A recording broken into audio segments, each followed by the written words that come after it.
சுகுமாரி ரவிசுகுலன் பேசுகிறேன். இன்றைக்கி ஆன்மீக தகவலில் வாழ்க்கையில் நமக்கு ஏற்படக்கூடிய பயத்தை பற்றி விவேகானந்தர் சொல்லியிருக்கார். அதை பற்றி நம்ம பார்க்க போகிறோம். வாழ்க்கையில் பயம். இன்பத்தில் இருப்பது நோயின் பயம், உடலில் இருப்பது சாவின் பயம், உயர் பிறப்பில் சாதி இழத்தலின் பயம், பணத்தில் இருப்பது கொடுங்கோலின் பயம்,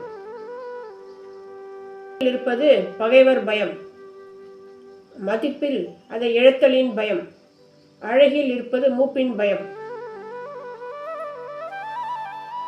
இருப்பது தோல்வி பயம், குணத்தில் இருப்பது வசையின் பயம், வாழ்க்கையில் இருப்பது எல்லாம் பயம், துறவில்தானே பயமில்லை. விவேகானந்தர் சொல்லியிருக்காரு. அதனால் நம்ம வாழ்க்கையில் முடிஞ்ச வரைக்கும் பயம் இல்லாமல் வாழ கற்றுக்கணும். அதை தான் எதிர்பார்க்குறாரு. நன்றி, வணக்கம். சப்ஸ்கிரைப் பண்ணுங்கள், ஷேர் பண்ணுங்கள், லைக் பண்ணுங்கள்.